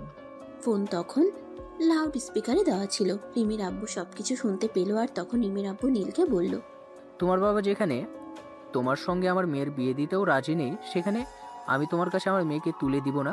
কারণ আমরা বাঙালি পরিবার, আমরা ফ্যামিলি থেকে বিয়ে দেই, ছেলেদেরকে নয়। সো তুমি আসতে পারো। হ্যাঁ নীল, বাবা একদম ঠিক কথাই বলেছে। আমরা জন্মসূত্রেই বাংলাদেশি, আর বাংলাদেশি রিচুয়ালে এগুলো মানতে হয়। তাই আমি তোমাকে বিয়ে করতে পারবো না। তুমি যদি তোমার ফ্যামিলিকে রাজি করিয়ে তোমার বাবাকে নিয়ে আসতে পারো, তাহলে আমি তোমাকে বিয়ে করব। নয়তো তোমাকে বিয়ে করা আমার পক্ষে সম্ভব নয়। নীল তখন আর কোনো কথা না বলে সেখান থেকে চলে আসলো। আর এদিকে সেদিন রাতের বেলা নেহা তাকে ফোন করলো। আসসালামু আলাইকুম, কেমন আছো? আমি যেমনই থাকি না কেন সেটা জেনে তো তোর কোনো লাভ নেই। তুই তো আমার জীবনটাকে একদম নরক বানিয়ে ছেড়ে দিয়েছিস। তাহলে এখন আবার ফোন করে জানতে চাইছিস কেন আমি কেমন আছি? এখনো তুমি সেই জেদ ধরে বসে আছো? এখনো বুঝতে পারলে না আমার ভালোবাসাটা, আমি কতটা ভালোবাসি তোমায়? ঠিক আছে, কোনো সমস্যা নেই। আমি তোমাকে 24 ঘন্টা সময় দিলাম। এই 24 ঘন্টার মধ্যে যদি তুমি বাংলাদেশে ফিরে না আসো, তাহলে আমি সুইসাইড করব, যেটা থেকে কেউ আমাকে আটকাতে পারবে না। তোমার সময় শুরু হলো এখন থেকে। Your time start is now. Neha এই কথাগুলো ড্রয়িং রুমে সবার সামনে বসেই বলছিল, আর নীলের সঙ্গে কথা বলা শেষ করে দৌড়ে নিজের রুমে চলে গেল আর দরজাটা বন্ধ করে দিল। তখনই নীলের আব্বু আরও একবার নীলকে ফোন দিল আর বলল, তুই যদি আজকের মধ্যেই বাংলাদেশে না আসিস তাহলে আমি ভুলে যাব যে আমার একটা পুত্র সন্তান ছিল। আমি বুঝতে পারছি না তোমরা আমার সাথে এরকম কেন করছো। কেন আমাকে বুঝতে চাইছো না? আমি অন্য একটা মেয়েকে ভালোবাসি আর তার বাবার সঙ্গে কথা বলেছি। তার বাবা বলেছে তোমাকে নিয়ে আসতে, আর তুমি কিনা বলছো আমাকে বাংলাদেশে চলে আসতে। হ্যাঁ, আমি যা বলেছি তাই হবে, কারণ তুমি আমার সন্তান, আমি তোমার সন্তান নই। তাই আমি তোমাকে যেটা বলবো তোমাকে সেটাই শুনতে হবে। তুমি আজকেই বাংলাদেশে আসবে। আর একটা কথা মনে রাখো, তোমার কারণে যদি নেহার কিছু হয়ে যায় তাহলে কিন্তু আমরা কেউ তোমাকে ছাড়বো না। নীল তখন কি করবে কিছুই ভেবে পাচ্ছে না। সে বসে বসে অনেকক্ষণ চিন্তা ভাবনা করলো, কিন্তু কোনো কুল কিনারা খুঁজে পেল না। তাই সে আর বেশি চিন্তা না করে বাংলাদেশের উদ্দেশ্যে রওনা দিল। অপরদিকে নেহা রুমের দরজা বন্ধ করেই আছে। বাড়ির সবাই অনেক চেষ্টা করেছে রুমের দরজা খোলার জন্য, কিন্তু নেহা কোনোভাবেই রুমের দরজা খুলছে না। এদিকে দেখতে দেখতে 24 ঘন্টা সময় পার হয়ে গেল। সবাই নেহা রুমের দরজার সামনে দাঁড়িয়ে অপেক্ষা করছে কখন নীল আসবে আর নেহা রুমের দরজা খুলবে। অপরদিকে নেহা রুম থেকে সবাইকে উদ্দেশ্য করে বলল, আমার দেওয়া 24 ঘন্টা সময় শেষ হয়ে গেছে। আমি কাউকে আর 1 মিনিটও সময় দিব না। আমি নিজেকে শেষ করে দিলাম। সবাই আমাকে ক্ষমা করে দিও। যেখানে আমি আমার ভালোবাসার মানুষকে পেলাম না, সেখানে বেঁচে থেকে কি লাভ। এই বলে নেহা সিলিং ফ্যানের সঙ্গে একটা ওড়না পেঁচিয়ে নিল আর সেই সঙ্গে সেটা গলায় ঝুলিয়ে নিল। সবাই জানালা দিয়ে এটা দেখছে আর কান্না করছে। তখনই নীল সেখানে এসে পৌঁছালো। এমন অবস্থা দেখে সে আর এক মুহূর্ত দেরি না করে ওয়াশরুমের পাইপ দিয়ে নেহা রুমের ব্যালকনি দিয়ে রুমে পৌঁছালো আর নেহাকে সেখান থেকে নামিয়ে ঠাস ঠাস করে নেহার 2 গালে 2টা চর বসিয়ে দিয়ে বলল, এই কি বুঝিস তুই ভালোবাসার? কাউকে ভালোবাসতে হলে নিজেকে শেষ করে দিতে হবে, এটা কোন বইয়ে লেখা আছে? কাউকে ভালোবাসতে হলে আগে নিজেকে ভালোবাসতে হয়। যে নিজেকে ভালোবাসতে পারে না সে আমাকে ভালোবাসবে কি করে? আমি তোমাকে ভালোবাসি, কিন্তু তুমি সেটা স্বীকার করতে চাও না। তাহলে আমি কি করব বলো? যেখানে ভালোবাসাকে পাবো না, সেখানেই তো নিজেকে বাঁচিয়ে রেখে কোনো লাভ নেই।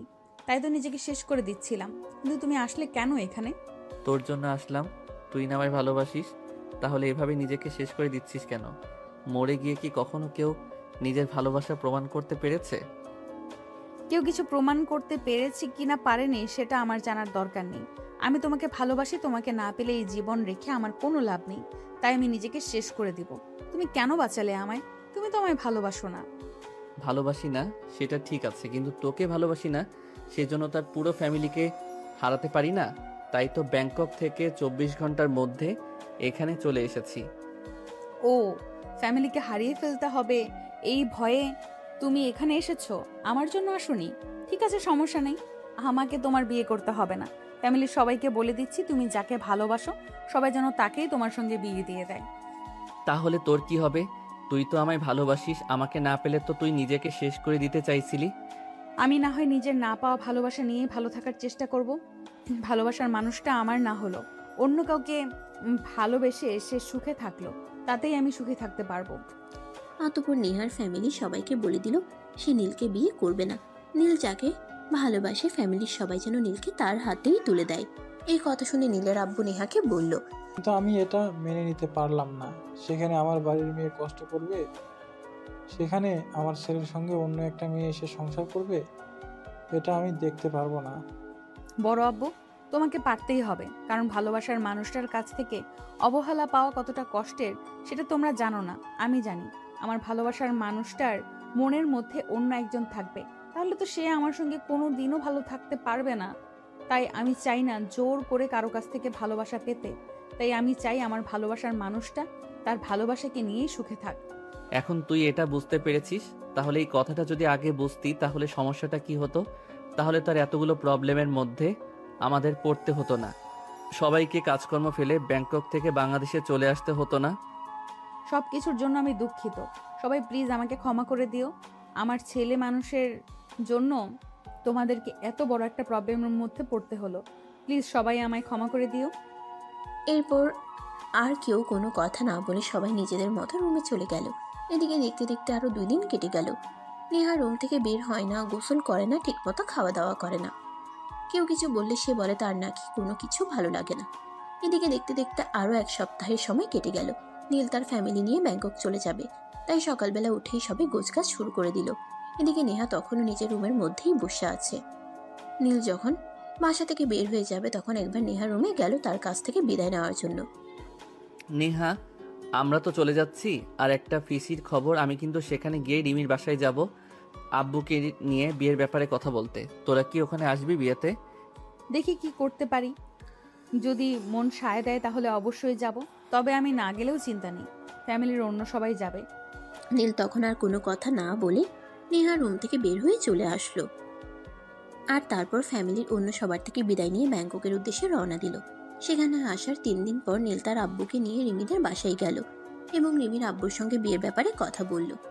রিমির আব্বু তখন নীলের আব্বুকে বলল, দেখুন, আপনার ছেলে আমার মেয়েকে পছন্দ করে, আর আমার মেয়েও আপনার ছেলেকে অপছন্দ করে সেরকমটা নয়। যদিও সে তার বাবার অনুমতি ছাড়া কিছুই করবে না, তাই সে বিষয়টা আমাকে জানিয়েছে। এখন আপনার কি মতামত সেটাই জানতে চাই। দেখুন, আমার ছোট ভাইয়ের মেয়ে আমার ছেলেকে পছন্দ করতো, ওর তাই আমি এই বিয়েতে সম্মতি ছিলাম। দেখুন, আমার ছোট ভাইয়ের মেয়ে আমার ছেলেকে পছন্দ করতো, ওর তাই আমি এই বিয়েতে সম্মতি ছিলাম না। এখন আমার ভাইয়ের মেয়ে জানিয়েছে সে আমার ছেলেকে বিয়ে করবে না, তাই এখন আর এই বিয়েতে আমার কোনো আপত্তি নেই। ঠিক আছে, তাহলে শুভ কাজে আর দেরি কিসের, চলুন তাড়াতাড়ি ওদের বিয়েটা সেরে ফেলা যাক। দুই পরিবারের সম্মতি আছে এটা দেখে তো নীলা অনেক খুশি হলো আর বিয়ের জন্য নিজেকে মানসিকভাবে প্রস্তুত করতে থাকলো। এদিকে আত্মীয় স্বজন যারা নীলের বিয়েতে আসবে তাদেরকে বিয়ের দাওয়াত দিয়ে দেওয়া হয়েছে। নেহার ফ্যামিলি থেকে নীলের বিয়েতে যাওয়ার জন্য প্রস্তুতি নিচ্ছে। তখন নেহার আম্মু নেহাকে বলে, আমরা তো সবাই মিলে বিয়েতে যাওয়ার জন্য প্রস্তুতি নিচ্ছি, তুমি কি ভেবেছো? তুমি কি যাবে বিয়েতে? হ্যাঁ, বিয়েতে তো যেতেই হবে, ফ্যামিলির একমাত্র ছেলের বিয়ে বলে কথা, সেখানে কি না গেলে চলে? তোমরা রেডি হও, আমিও যাব। তুমি যা বলছো রেবি বলছো তো? না মানে আসলে এটাই বলতে চাইছি যে তুমি ওখানে গিয়ে নিজেকে ঠিক রাখতে পারবে তো? আমাকে নিয়ে তোমাদের কোনো চিন্তা করতে হবে না। আমি যদি নিজেকে সামলাতে নাই পারতাম তাহলে এটাও সিদ্ধান্ত নিতে পারতাম না যে নীল ভাইয়াকে তার ভালোবাসার মানুষের হাতে তুলে দিতে। আমি নিজে দাঁড়িয়ে থেকে ওদের বিয়ে দেখতে চাই, তাই আমি তোমাদের সঙ্গে ওখানে যাব। আমি নিজের হাতে ওদের দুজনের 4 হাত এক করিয়ে দিতে চাই। তখন নেহার আম্মু আর কোনো কথা বলল না। সবাই মিলে তৈরি হয়ে নিল ব্যাংককে যাওয়ার উদ্দেশ্যে। রওনা দিলেন, তাদের সঙ্গে গেল। এদিকে নীল যে বাসায় থাকে এই পুরো বাসাটা অনেক সুন্দর করে সাজানো হয়েছে। বাসার সামনেই অনেক বড় একটা খোলা জায়গা আছে, সেখানেই তাদের বিয়ের রিসেপশনের আয়োজন করা হয়েছে। আজ নীলের গায়ে হলুদ, তাই বাড়িতে সব আয়োজন চলছে। এদিকে নেহা অনেক উৎসাহের সঙ্গে নিজের হাতে সবকিছু করছে। তাকে দেখে বোঝাই যাচ্ছে না এই মেয়েটা কদিন আগে নীলকে পাওয়ার জন্য পাগলের মতো কর্মকাণ্ড করেছিল। গায়ে হলুদের স্টেজ তৈরি করা হয়েছে, নীলকে সেখানে নিয়ে যাওয়া হয়েছে। এই তো হলুদের অনুষ্ঠান শুরু হবে। গায়ে হলুদের স্টেজ তৈরি করা হয়েছে, নীলকে সেখানে নিয়ে যাওয়া হয়েছে। এই তো হলুদের অনুষ্ঠান শুরু হবে। গায়ে হলুদের তত্ত্ব নিয়ে নেহা সেখানে উপস্থিত হয়, আর সে নিজের হাতেই প্রথমবার নীলের শরীরে হলুদ ছুঁয়ে দেয়। তারপর বাংলাদেশের রিচুয়াল অনুযায়ী নীলের গায়ে ছোঁয়া হলুদ নিয়ে রিমিদের বাসায় যাওয়ার জন্য তৈরি হয় সবাই মিলে। গায়ে হলুদের তত্ত্ব নেহার হাতেই ছিল। বাসা থেকে বের হতে যাবে তখনই নেহা হঠাৎ পায়ে হোঁচট খেয়ে পড়ে গেল, আর হাতে থাকা হলুদের বাটি থেকে তার গালেই হলুদটা লেগে গেল। এটা দেখে সবাই বলতে লাগলো, এই কেমন কাণ্ড! ছেলের গায়ে ছোঁয়ানো হলুদ, প্রথম যার সঙ্গে বিয়ে হচ্ছে তার গায়ে ছোঁয়াতে হয়, কিন্তু এটা তো নেহার গায়ে লেগে গেল, এখন কি হবে? তখন নীলের আম্মু বলে, ও কোনো ব্যাপার না, নেহা তো আর ইচ্ছে করে নিজের গায়ে হলুদ লাগায়নি, অ্যাক্সিডেন্টলি হয়ে গেছে, কোনো প্রবলেম হবে না। আপনারা কেউ এটা নিয়ে চিন্তা করবেন না, কোনো সমস্যা নেই।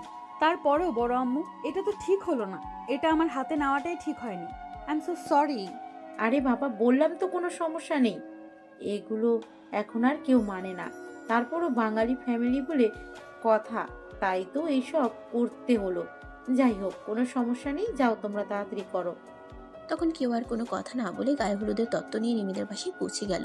আর সেখানে রিমির হলুদের অনুষ্ঠান শেষ হলে সবাই খাওয়া দাওয়া করে তারপর নীলের বাসায় চলে এলো। পরদিন বিয়ে। সকাল থেকে বাড়িতে সবার সাজুগুজুর পর্ব চলছে, কিন্তু নেহা রুমে একা একা বসে আছে। তার কিছুই ভালো লাগছে না, মন যেন বারবার নেহাকে প্রশ্ন করছে। কিন্তু নেহা রুমে একা একা বসে আছে, তার কিছুই ভালো লাগছে না, মন যেন বারবার নেহাকে প্রশ্ন করছে, নেহা তুই পারবি তো নিজের হাতে নিজের ভালোবাসার মানুষটাকে আরেকজনের হাতে তুলে দিতে? তখন নেহা আপন মনেই বলে ওঠে, আমি পারবো, আর আমাকে পারতেই হবে, কারণ যে মানুষটা অন্য একজনকে ভালোবাসে আমি তার থেকে জোর করে ভালোবাসা আদায় করে নিতে পারবো না। তাই আমার না পাওয়া ভালোবাসাটা যার প্রাপ্য তার হয়েই থাকুক। নীল তখন ওই রুমের পাশ দিয়ে যাচ্ছিল। নেহার বলা কথাগুলো সে শুনতে পাচ্ছিল, তাই সে রুমে প্রবেশ করে আর নেহাকে বলে, কিরে নেহা, তুই কি কিছু বলছিস? শুনলাম তুই ভিড় করছিস। কই না তো, কিছুই না। তুমি রেডি হওনি এখনো? বিয়ের তো সময় হয়ে এসেছে। তোকে দেখতে এলাম, তুই রেডি হয়েছিস কিনা। এখনো তো তুই নিজেই রেডি হসনি, আবার আমাকে জিজ্ঞাসা করছিস আমি রেডি হলাম কিনা। আরে বাবা, বিয়েটা তোমার হচ্ছে, আমার নয়।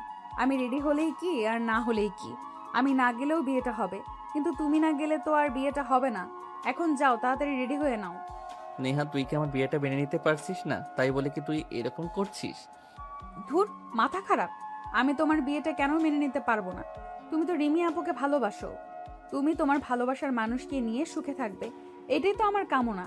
তাছাড়া আমি তো তোমাদেরকে বলেছি আমি নিজে দাঁড়িয়ে থেকে তোমাদের বিয়ে দেব, আর আমি নিজের হাতেই রিমি আপুকে তোমার হাতে তুলে দেব। আমার মনে হয় না তুই সেটা মনে মনে ভেবেছিস। তুই যদি মনে মনে এটাই ভাবতি তাহলে অনেকক্ষণ আগেই রেডি হয়ে যেতি। আরে বাবা, আমার এক বন্ধুর ফোন করেছিল, তার সঙ্গে কথা বলতে বলতে দেরি হয়ে গেল। তুমি যাও, রেডি হয়ে নাও, আমি এক্ষুনি রেডি হয়ে আসছি। নীল তখন আর কোনো কথা না বলে রুম থেকে বের হয়ে নিজের রুমে চলে গেল আর রেডি হয়ে নিল। অপরদিকে নেহা মনে হাজারো কষ্ট রেখেও তৈরি হয়ে নিল, কারণ যে ভালোবাসা সে পাবে না সেটা তো আর জোর করে নিজের করতে পারবে না, তাই সেখানে তো জোর খাটানোর কিছু নেই। তারপর সবাই মিলে রিমিদের বাসায় পৌঁছে গেল, যেখানে বিয়ের আয়োজন করা হয়েছে। যিনি ম্যারেজ রেজিস্ট্রি করাবেন তিনি চলে এসেছেন। নেহা নীলের পাশে দাঁড়িয়ে আছে আর নীল বারবার নেহার চোখের দিকে তাকাচ্ছে। নেহার মনে এক সমুদ্র পরিমাণ পানি এই বুঝি ঝরে পড়ল, কিন্তু তারপরেও নেহা সেটাকে কোনো রকমে সামাল দিয়ে যাচ্ছে। সবার সামনে কোনো রকমে নিজেকে কন্ট্রোল রাখার চেষ্টা করছে। এদিকে রেজিস্ট্রির সমস্ত লেখাপড়া কাজ শেষ হলে নীলকে সাইন করতে বলা হয়। তখন নীল সবার সামনে উঠে দাঁড়িয়ে বলে, আমি এই বিয়েটা করব না, এই বিয়েটা করা আমার পক্ষে সম্ভব নয়। প্লিজ আপনারা সবাই আমাকে ক্ষমা করবেন। আরে নীল, এসব তুমি কি বলছো? এখানে কত কত গেস্ট রয়েছে সেটা তুমি জানো, আর তাদের সামনে তুমি এরকম কথা কেন বলছো? হ্যাঁ, যেটা ঠিক আমি সেটাই বলছি। আমি এই বিয়েটা করতে পারবো না, কারণ এই বিয়েটা করলে আমি ভালো থাকবো না। কারণ এই যে আমার পাশে যে মেয়েটা দাঁড়িয়ে আছে তাকে দেখুন। এই মেয়েটা সেই ছোট থেকে আমার সঙ্গে সংসার করবে বলে মনের মধ্যে ইচ্ছেগুলোকে পুষিয়ে রেখেছে, আর এখন কিনা সে নিজেই দাঁড়িয়ে দাঁড়িয়ে আমার বিয়ে দেখছে। কিন্তু একবার এই মেয়েটার চোখ দুটো লক্ষ্য করুন, তার চোখে এক সাগর পরিমাণ পানি, কিন্তু তারপরও সে সবার সামনে নিজেকে কন্ট্রোল করছে। কারণ আমি তাকে বলেছিলাম আমি তাকে ভালোবাসি না, রিমিকে ভালোবাসি। শুধু এই কথাটার জন্যই। এই কথাটা শুনে নেহা যেন এক মুহূর্তের জন্য থমকে গেল আর বলল, আরে কই এসব, তুমি কি বলছো? এই তো আমি একদম ঠিক আছি, আমার কিছুই হয়নি। আসলে চোখে একটু আগেই কি যেন একটা পড়েছে, তাই এরকম লাল হয়ে আছে। আমি তো তোমাকে নিজের হাতেই রিমি আপুর হাতে তুলে দেব বলে এখানে এসেছি, তা না হলে তো বাংলাদেশ থেকে ব্যাংকক আসতাম না। আমি এটা খুব ভালোভাবেই বুঝতে পেরেছি, কারণ তুই চাস তোর ভালোবাসার মানুষটা ভালো থাকুক, কিন্তু নিজে এক আকাশ পরিমাণ কষ্ট নিয়ে বেঁচে থাকবে। এটা তো হতে পারে না। আমি আমার আব্বুর বলা কথাটা ভুলেই গিয়েছিলাম। আমাদের তাকেই ভালোবাসা উচিত যে আমাকে ভালোবাসে। আমি কাকে ভালোবাসি সেটা ইম্পর্টেন্ট নয়। এত কিছু যখন তোমাদের মধ্যে হয়ে গিয়েছিল, তাহলে নিশ্চয়ই এ নাটক করার কোনো প্রয়োজন ছিল না। এটা বাংলাদেশ নয়, এটা ব্যাংকক। এখানে কত নামি দামি লোক এসেছে তোমাদের বিয়ে দেখতে, আর এখানে এসে এটা করার কি খুব প্রয়োজন ছিল তোমাদের? I am sorry for everything. I apologize to all of you. চুপ করো তুমি, সব কিছু এভাবে হয় না। চুপ করো তুমি, সব কিছু এভাবে হয় না। তুমি যখন যা বলবে তাই হবে, সেটা তুমি ভাবলে কি করে? কেন? তুমি তো বলেছিলে আমাদের জীবনে এমন কাউকে আপন করে নেওয়া উচিত যে মানুষটা আমাকে ভালোবাসে, তাহলে এখানে আমার ভুল কোথায়? যখন তোমাকে বলেছিলাম তখন তো তুমি আমাদের কারোর কোনো কথাই শোনোনি, তাহলে এখন তুমি এরকম বলছো আর আমরা সেটা মেনে নিব, সেটা ভাবছো কি করে? তোমরা মেনে না নিলেও আমার কিছুই করার নেই, কারণ আমার চোখের সামনে একটা মেয়ে এইভাবে কষ্ট পাবে এটা আমি মেনে নিতে পারবো না। তো এই বিয়েটা করা আমার পক্ষে সম্ভব নয়। এই কথা বলে নীল সেখানে আর কারোর কোনো উত্তরের অপেক্ষা না করে সোজা সেখান থেকে বাসে চলে আসলো। এই কথা বলে নীল সেখানে আর কারোর কোনো উত্তরের অপেক্ষা না করে সোজা সেখান থেকে বাসে চলে আসলো। এদিকে নীলের পুরো ফ্যামিলিকে রিমির বাবার কাছে অপমানিত হতে হলো এবং সমস্ত গেস্টের সামনেও অপমানিত হতে হলো। তাও তারা কোনো কথা না বলে বাসে চলে আসলো। ড্রয়িং রুমে সবাই চুপচাপ বসে আছে। কেউ কোনো কথা বলছে না। সবার মাঝে নীরবতা ভেঙে হঠাৎ নীলের আব্বু বলল, তাহলে আর কি, এবার তো নীল আর নেহার বিয়ে দেওয়া ছাড়া অন্য কোনো পথ খোলা নেই। আমি তো তোমাদের সেটাই বললাম নেহা, আর আমার বিয়েটা দিয়ে দাও, তাহলেই তো হয়ে যায়, আর কোনো সমস্যাই থাকে না। অতঃপর সবার সম্মতি নিয়ে নীল আর নেহার বিয়েটা হয়ে গেল। যদিও এটা হওয়ার ছিল না, কিন্তু ভাগ্যে যা লেখা থাকে তা তো হবেই। তাই অবশেষে ঘরোয়াভাবে নীল আর নেহার বিয়েটা হয়ে গেল। বাসর ঘরে নেহা বসে বসে নীলের জন্য অপেক্ষা করছে। বেশ কিছুক্ষণ পর নীল বাসর ঘরে প্রবেশ করে দেখতে পেল নেহা বধূ সেজে ঘোমটা মাথায় বসে আছে। রাত প্রায় তখন আনুমানিক 1টার বেশি বাজে। নেহা তো কখনোই এত রাত পর্যন্ত জেগে থাকতো না, তাই নীল তাকে বলল, কিরে নেহা, এখন তো রাত 1টার বেশি বাজে, তাহলে তুই এখনো বসে আছিস, ঘুমাসনি কেন? আজ আমাদের বাসর রাত, সেটা কি তুমি ভুলে গেছো? আমি তো সেই কখন থেকে তোমার জন্য অপেক্ষা করছি। তুমি এতক্ষণ আসোনি কেন? কোথায় ছিলে এতক্ষণ? এই তো অনেক দিন পর বন্ধুদের সঙ্গে আড্ডা হলো, তাই তাদের সঙ্গে একটু আড্ডা দিচ্ছিলাম, তাই তো আসতে দেরি হয়ে গেল। তোমার ঘরে যে তোমার বউ বসে আছে সেটা কি তুমি ভুলে গিয়েছিলে? বউ যে তোমার জন্য অপেক্ষা করছে এটা কি তোমার একটুও মনে ছিল না? আই এম সরি রে, জীবনে প্রথমবার বিয়ে করেছি তো, তাই ঘরে বউ আছে সেটা ভুলেই গিয়েছিলাম। যাই হোক, এখন চল ঘুমিয়ে পড়ি। ঘুমিয়ে পড়বো মানে? আজ আমাদের বাসর রাত, সেটা কি তুমি ভুলে গেছো? আজ তো আমাদের জীবনের সর্বশ্রেষ্ঠ একটা রাত, যে রাতে আমরা দুজন দুজনকে প্রথমবার নিজের করে পাবো। এই পিচ্ছি, বাসর রাত পরে করবি, আগে নিজেকে বড় কর, তারপর বাসর রাত নিয়ে চিন্তা করবি।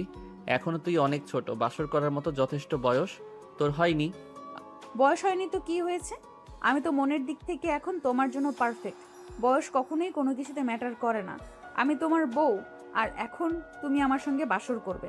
আমার কিন্তু কোনো প্রবলেম নেই, তারপর যদি তোর কোনো সমস্যা হয় তখন কিন্তু আমায় দোষ দিতে পারবি না। তাছাড়া আমার ইয়েটা কিন্তু অন্যদের তুলনায় সাইজে একটু বড়, নিতে পারবি তো? কোনো সমস্যা নেই, আমি নিতে পারবো। তাছাড়া ভালোবাসার মানুষের সব কিছুই তো নিতে হয়, এটা নিতে পারবো না কেন? তাহলে চল শুরু করা যাক। এই বলে নীল বিছানায় চলে আসলো। আর নেহাকে বিছানায় শুয়ে দিতেই সে উল্টে নীলকে ঝাপটে ধরে তার দুই ঠোঁটে ভালোবাসার আলিঙ্গন করতে লাগলো। ভালোবাসার পরশে নীল যেন একদম মোমের মতো গলে যাচ্ছিল। মুহূর্তের মধ্যেই দুজন ভালোবাসার মহাসমুদ্রে ডুবে গেল। এরপর দেখতে দেখতে 1 সপ্তাহ সময় কেটে গেল। এবার নেহাকে বাংলাদেশে ফিরে আসতে হবে, এটা ভাবতেই তার মন খারাপ লাগছে। সে কোনোভাবেই বাংলাদেশে ফিরে আসতে চায় না, নীলকে ছেড়ে থাকতেই পারবে না। কিন্তু নীলের এক কথা, নেহাকে পড়াশোনা করতেই হবে, পড়াশোনা ছেড়ে দিলে চলবে না। দেখ নেহা, আমি প্রতি মাসে একবার তোমার সঙ্গে দেখা করতে যাব, কিন্তু তোমার পড়াশোনা ছেড়ে দিলে চলবে না।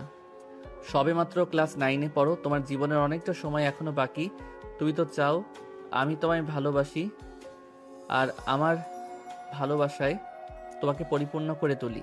তাহলে আমি তোমায় বলবো তুমি পড়াশোনা করো, নিজেকে সবার সামনে প্রমাণ করো আমি যে মানুষটাকে তোমার জন্য ছেড়ে এসেছি তার চাইতে তুমি আমার জন্য বেটার অপশন। ঠিক আছে, তুমি যখন বলছো তাহলে আমি পড়াশোনা করব, আর বাংলাদেশে থেকেই পড়বো। তবে তোমাকে কিন্তু প্রতি মাসে একবার আমার সঙ্গে দেখা করতে যেতে হবে, তা না হলে কিন্তু আমি ওখানে থাকবো না। ঠিক আছে, এই যে আমি তোমাকে কথা দিলাম, আমি প্রতি 1 মাস অন্তর তোমার সঙ্গে দেখা করতে যাব। অতঃপর নেহা বাংলাদেশে আসতে রাজি হলো এবং ফ্যামিলির সবাইকে নিয়ে এয়ারপোর্টে চলে আসলো। নীল নেহাকে ছাড়তে এসেছে। নেহা প্লিজ এরকম কান্না করো না, তুমি কান্না করলে আমার খুব কষ্ট লাগবে, এখানে থাকলে আমার খুব কষ্ট হবে, প্লিজ তুমি এরকম করো না।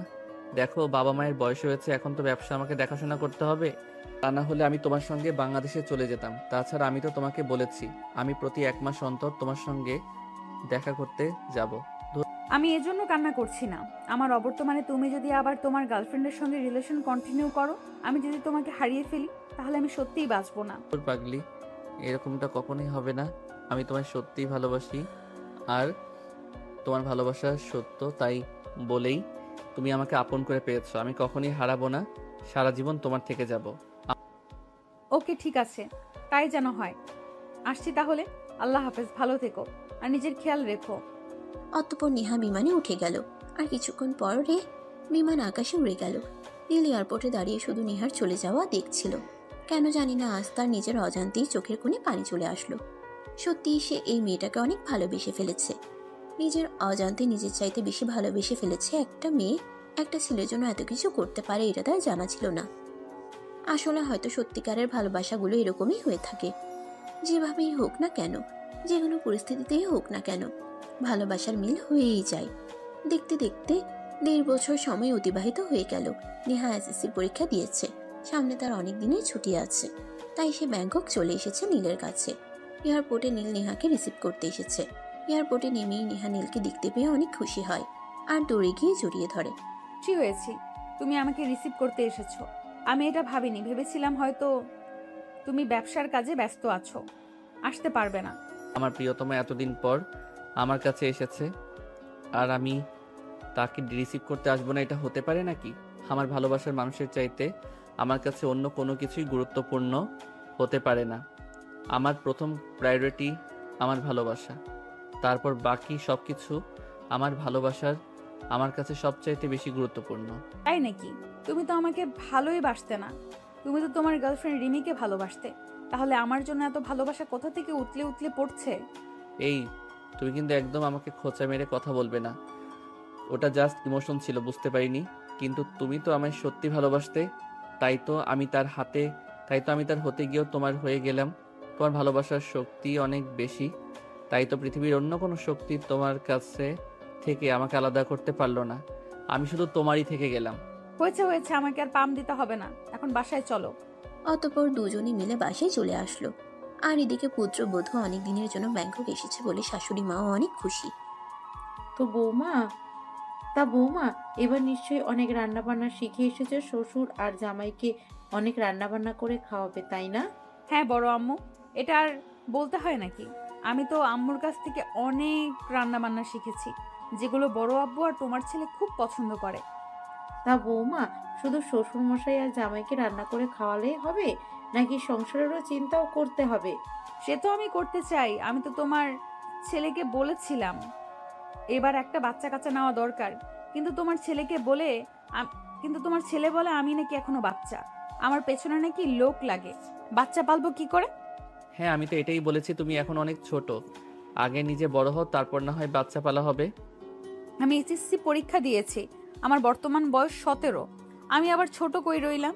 আগের যুগে মেয়েরা 12-13 বছর বয়সেই মা হতো, তাহলে চিন্তা করো, আমার বয়সে তারা 2-3 বাচ্চা কাচ্চার মা হয়ে যেত। এসব ফালতু চিন্তা ভাবনা তোমার মাথায় কোথা থেকে আসে আমি সেটাই বুঝতে পারি না। আগে পড়াশোনা শেষ করবে, তারপরে বাচ্চা কাচ্চা নিয়ে চিন্তা করবে। এখন এসব ফালতু চিন্তা মাথায় আনবে না।